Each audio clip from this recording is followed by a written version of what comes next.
Hey Librans, welcome to our December 2021 reading.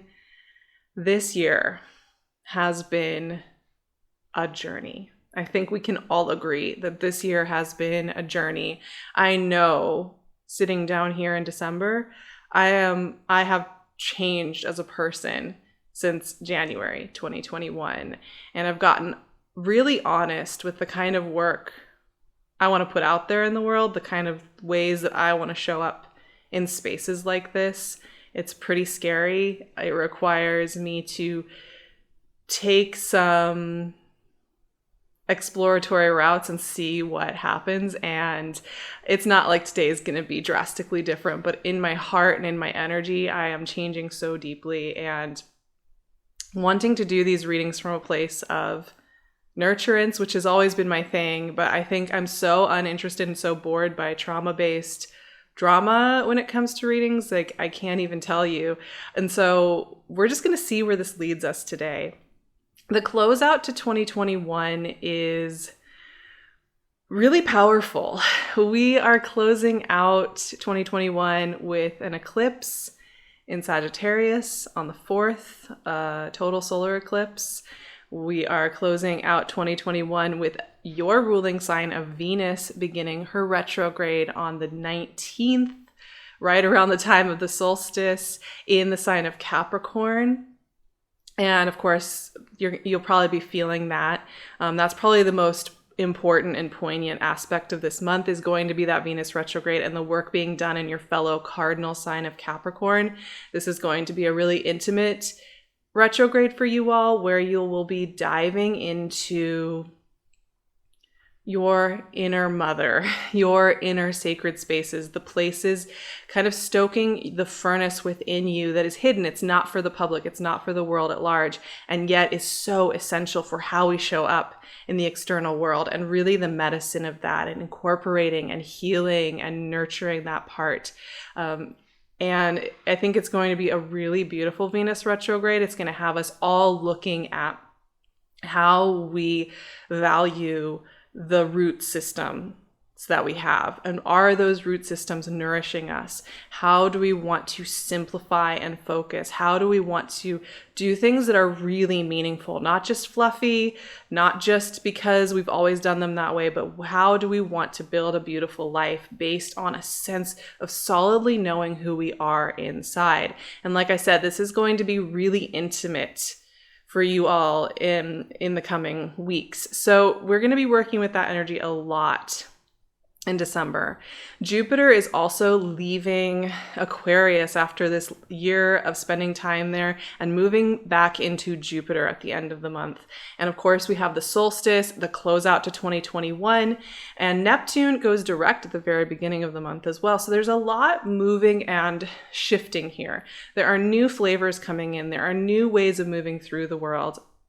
I'm going to be deep diving on a lot of these topics on my Patreon if you are interested in worksheets and chats that are really, really specific to each of these things, because I have big plans over the next couple of months over there for resources so that we can move through this time of change with a lot of grace and fun and creativity. At any rate, let's stay focused on you all, because I love working with energy in the 4th house. And like I said, Venus retrograde is going to be in the 4th house for Librans.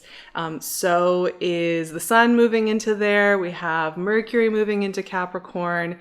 So there's going to be a lot of energy moving into Capricorn this month. And this is 4th house, inner mothering, inner sacred chamber energy of what we build and create from the hidden, from the non-public, from the non-performative. This is one of my favorite places to work in life, period. This is where the magic happens. It's when we're doing a project, when we're thinking about an idea, when we're nerding out about something that fills us with light. We don't even care if anybody ever sees us. We're at home doing our thing, and it just feels so right to get excited about this topic, this idea, this feeling, this creation. And I think this is such a season of coming home to yourself and getting really honest about what it is you want to create in this life. To not be imprisoned by who you think you need to be, what you think you're like, not being imprisoned by the dreams right?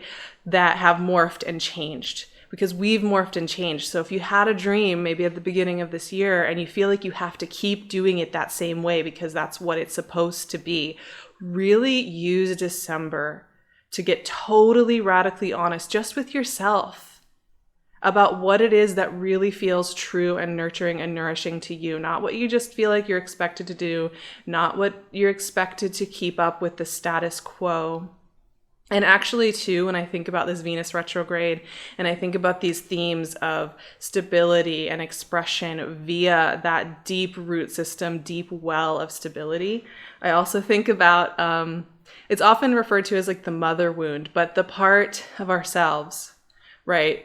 All the generations of women, all the generations of nurturers and beings in the world who are nurturers, who have taught themselves to suppress their true desires, to kind of mute themselves, to take care of others, to people please, all of that. This is also a great time to notice where you are maintaining a status quo in your life, maintaining a status quo in your stable routines, maintaining a status quo in your intimate spaces, just based on this feeling that you have to keep doing that way in order to keep the peace and keep yourself safe. This is just a really, really deep and tender month. And it's one that, you know, a lot of people are going to talk about it in terms of drama. They're going to talk about it in terms of it's eclipse season and Jupiter's moving and Venus is retrograde and all your relationships are going to be in upheaval and you won't know who you are. And I think that is all BS. You get to decide. You get to decide what this December means to you. Oops. A card already fell out, King of Swords. I love that for Libra. You get to decide if you want this to be a nourishing time. And that's not to say that we don't get surprises in life and that life isn't complicated and complex and requires vulnerability and grief and difficult emotions and confusion and times of fog and times of needing rest and times of overwhelm and times of overwork, of course.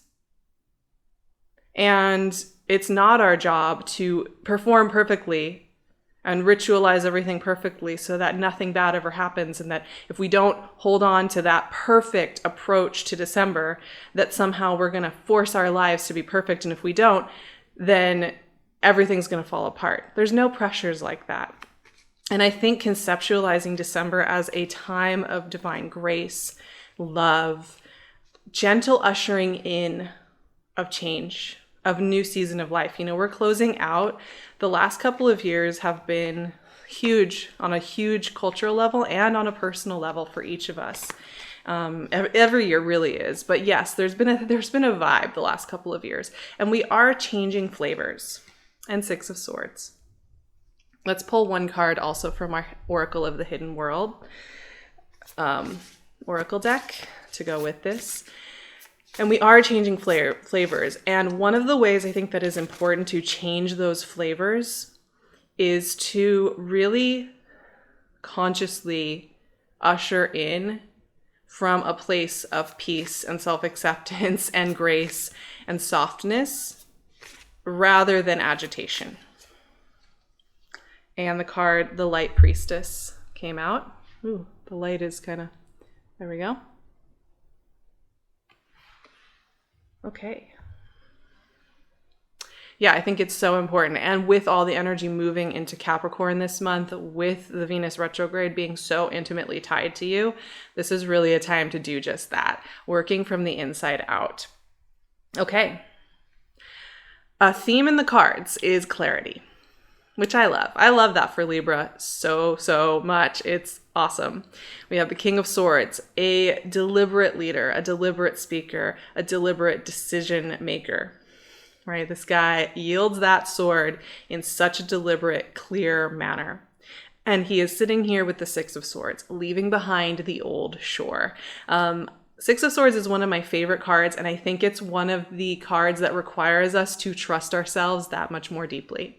To understand that it is okay to leave shores that no longer serve us. It is okay to make the decision to leave something behind. It is okay to make the decision to move forward on the things that you are wanting to do. It is okay for things to change. It is more than okay. It is natural. It is innate. And when we get really honest with ourselves about what it is we want to shift, from anything that's really simple, right? Just simple routine things to bigger life decisions, there's a relief that comes. There's a sense of like, oh, I am not broken in 2 or 3 or 4 different parts where I'm trying to appease all these different pockets in my life. I'm just wholly me. And when I show up to a conversation or a question, I know I can trust myself to answer it. There's a real deliberate sense here that something is being left behind and something else, and I think this is just as important, is being picked up. There is something that we are going toward here, right? My midheaven's in Libra, so I always feel like when we're doing these readings, I can take some wisdom from whatever's showing up, because obviously midheaven is quite a bit about how we move through this life. So these cards are just clear. This isn't about overthinking it or trying to cut yourself off. It's about letting yourself move forward. Now, we also have in our oracle card this month, the Light Priestess, and the keywords here are galactic wisdom and cosmic ritual. It's a really beautiful card. I think when I think about all that Venus retrograde work, all the work of kind of going inside, coming home to ourselves, I think about that being one long, loving, self-mothering ritual where we feel so safe, so sure of who we are. It makes me think of, there's like so many great Dolly Parton interviews where people, especially from like the 80s and stuff, where people will ask her very sexist questions about her appearance and how she looks and how she performs and why does she need to wear that makeup and why does she need to wear that dress. And she always says, you know, I'm really sure of myself as a person. I know I'm a good person, and I know that I have the talent to sing and create beautiful art. So it doesn't bother me to wear these costumes and have fun with it and play. That doesn't detract from knowing who I am. And that is the feeling that I want Librans to take with them through December and to foster and to focus on and come back to over and over again. And it is a deliberate practice. It's definitely one I'm on the road with you all as well. I also wanted to just say a bit of an invocation, a prayer, a little blessing for December to really give it that extra loving magic as we close out 2021. And here it is for Librans.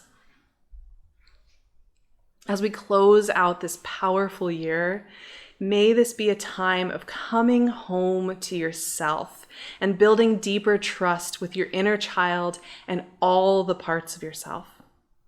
May this be a time to come home to yourself and feel that your beauty is allowed in this world. Just the way you are, without the perfect performances or fronts, that to find peace in yourself is to change the world, to remember that you are held, and it's okay to dream all over again.